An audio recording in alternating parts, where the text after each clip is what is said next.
उत्तर प्रदेश की आवश्यकता को ध्यान में रखते हुए हम लोगों ने उत्तर प्रदेश के अंदर ये 25 करोड़ की जो आबादी है, इस 25 करोड़ की आबादी में 56% आबादी ऐसी है जिस आबादी में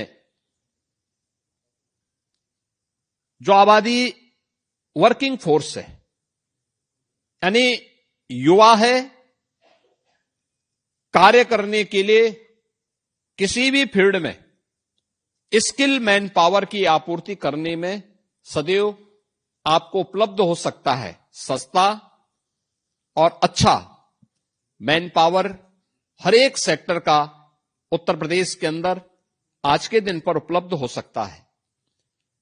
उत्तर प्रदेश ने इस दिशा में उन सभी आकांक्षाओं की पूर्ति के लिए इंफ्रास्ट्रक्चर पर ध्यान दिया। पिछले 9 वर्ष के अंदर अनेक एक्सप्रेसवे उत्तर प्रदेश के अंदर स्थापित हुई। यह एक्सप्रेसवे जो पहले उत्तर प्रदेश का शेयर जिसमें बहुत कम हुआ करता था, आज भारत की एक्सप्रेसवे की 95% अकेले उत्तर प्रदेश के पास है। भारत का सबसे बड़ा रेल नेटवर्क उत्तर प्रदेश के पास है। भारत के अंदर eastern and western dedicated freight corridor का जंक्शन उत्तर प्रदेश के पास है। एक्सप्रेस हाईवे पर उत्तर प्रदेश सरकार के द्वारा 27 ऐसे इंडस्ट्रियल पार्क डेवलप करने की कार्रवाई प्रारंभ की गई है और मैं आमंत्रित करूंगा जापान के अपने बिजनेस लीडर्स को कि वे उत्तर प्रदेश में आए, प्राइवेट इंडस्ट्रियल पार्क के कार्यक्रम को आगे बढ़ाने में अपना योगदान दें। और मुझे बताते हुए प्रसन्नता है कि एयर कनेक्टिविटी में जितनी बड़ी सफलता उत्तर प्रदेश ने प्राप्त की है,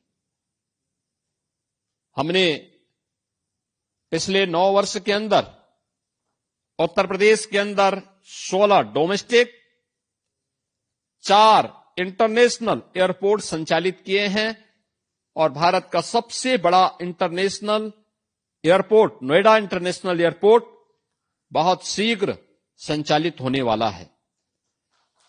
नोएडा इंटरनेशनल एयरपोर्ट के पास ही हम लोगों ने जापान के निवेशकों के लिए जापान इंडस्ट्रियल सिटी के निर्माण की कार्रवाई को भी आगे बढ़ाया है, जिसके लिए 500 एकड़ की भूमि वहां पर आवंटित भी की है। चाहे वह जेवर नोएडा इंटरनेशनल एयरपोर्ट हो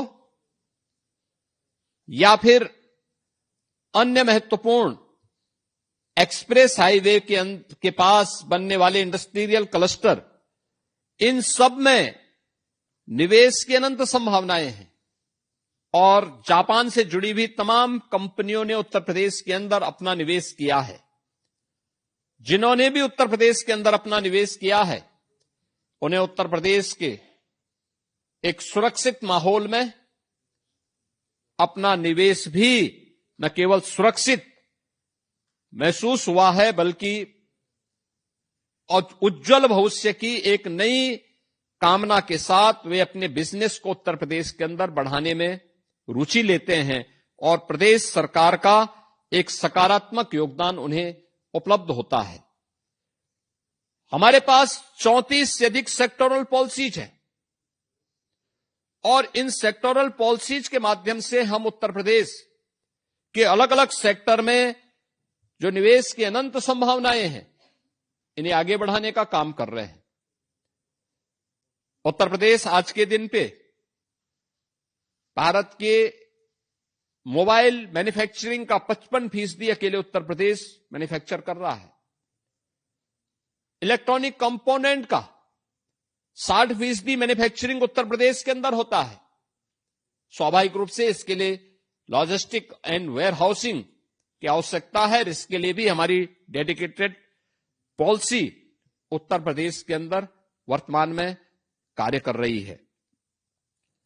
उत्तर प्रदेश के अंदर डाटा सेंटर क्लस्टर के निर्माण की कार्रवाई, कई प्रस्ताव हमारे पास डाटा सेंटर स्थापित करने के प्राप्त हुए हैं।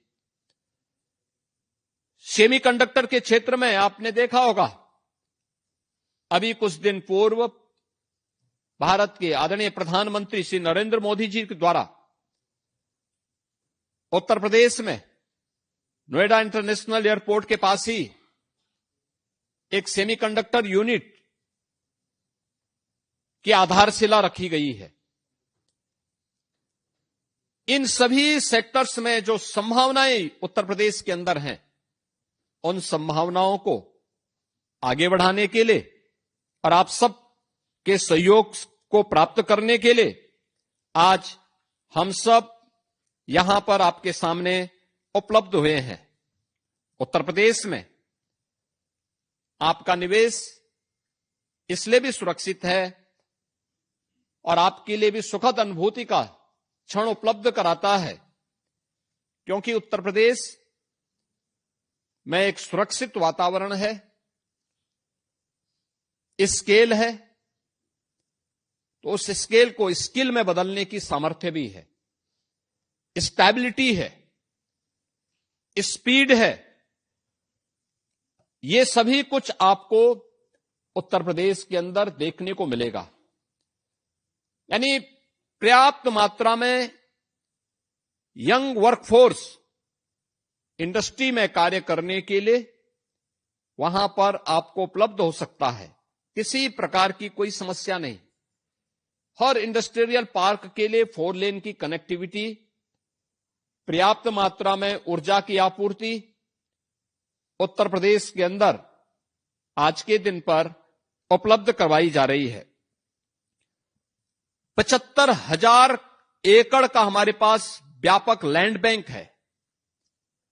ये लैंड बैंक न केवल एनसीआर में बल्कि एक्सप्रेस हाईवे के साथ ही बुंदेलखंड में भी झांसी के पास 56,000 एकड़ में हमारा नया इंडस्ट्रियल सिटी का निर्माण बीडा के नाम पर वर्तमान में प्रारंभ हुआ है। इन्हें हम आगे बढ़ाने का कार्य कर रहे हैं। आज प्रदेश के अंदर बेहतर कानून व्यवस्था का ही परिणाम है कि हमें अभी 2023 में हम लोगों ने उत्तर प्रदेश का ग्लोबल इन्वेस्टर समिट किया था। ग्लोबल इन्वेस्टर समिट में उत्तर प्रदेश को देश और दुनिया से आए हुए निवेशकों के माध्यम से 40 लाख करोड़ रुपए के निवेश के प्रस्ताव प्राप्त हुए थे और 40 लाख निवेश के प्रस्तावों में से अब तक 15 लाख करोड़ रुपए के निवेश के प्रस्तावों को जमीनी धरातल पर उतारने में हमें सफलता प्राप्त हुई है। 7 लाख करोड़ के निवेश के प्रस्ताव अभी हमारे पाइपलाइन में हैं और बहुत शीघ्र जब भी हमारी ग्राउंड ब्रेकिंग होगी, उस ग्राउंड ब्रेकिंग सेरेमनी में हमें 7 लाख करोड़ रुपए के नए निवेश के प्रस्तावों को भी जमीनी धरातल पर उतारने में हमें सफलता प्राप्त होगी। बड़े निवेशक के लिए एक महत्वपूर्ण केंद्र उत्तर प्रदेश इसलिए भी है क्योंकि भारत का एमएसएमई का सबसे बड़ा जो आधार है, जो सबसे बड़ा बेस है, वो यूपी के पास है। 96 लाख एमएसएमई यूनिट वर्तमान में यूपी के अंदर कार्यरत हैं, जिनमें 3 करोड़ से अधिक लोग कार्य कर रहे हैं। ये 3 करोड़ लोग उत्तर प्रदेश के अंदर शासन, उत्तर प्रदेश सरकार एमएसएमई सेक्टर को अनेक प्रकार से सुविधाएं देती है। कोई भी एमएसएमई यूनिट के लिए 1000 दिनों तक उन्हें किसी भी प्रकार की कोई भी एनओसी से मुक्त किया जाता है और वे उत्तर प्रदेश के अंदर अपना निवेश करती हैं। 1000 दिनों के अंदर वे अपनी अन्य औपचारिकताओं को पूर्ण कर लेती हैं। लेकिन उनका प्रोडक्शन नहीं रुकता, उनको कहीं कोई डिस्टरबेंस नहीं होता है। हां, गवर्नमेंट के स्तर पर उन्हें प्रोत्साहित करने के लिए बहुत सारे इंसेंटिव प्रदान किए जाते हैं और गवर्नमेंट के स्तर पर उनको दिए जाने वाले इन सहयोग के क्रम में हम उन्हें टेक्नोलॉजी के साथ, डिजाइन के साथ, मार्केट के साथ और एक्सपोर्ट के साथ जोड़ने में उन्हें अपना भरपूर मदद भी उपलब्ध करवाते हैं। उत्तर प्रदेश के अंदर हम लोगों ने जो एक तंत्र विकसित किया है, उस माहौल का लाभ लेने के लिए मैं आज आप सभी को वहां पर आमंत्रित करता हूं। Single window ease of doing business के लिए किस प्रकार से महत्वपूर्ण हो सकता है। आज Uttar Pradesh ease of doing business में देश के अंदर टॉप अचीवर स्टेट के रूप में उत्तर प्रदेश ने स्थान प्राप्त किया है और उत्तर प्रदेश ने इसके लिए निवेश मित्र, निवेश सारथी, निवेश मित्र के माध्यम से हम लोगों ने कोई भी एमओयू उत्तर प्रदेश सरकार के साथ होता है, निवेश मित्र उसके माध्यम से सीएम फेलोज सारी औपचारिकताओं को पूर्ण करके निवेशक को फॉलोअप के माध्यम से सारी औपचारिकताओं को एक समय सीमा के अंदर उन्हें उपलब्ध करवाता है। निवेश सारथी उस निवेश को प्रभावी ढंग से निवेश कराने में योगदान देता है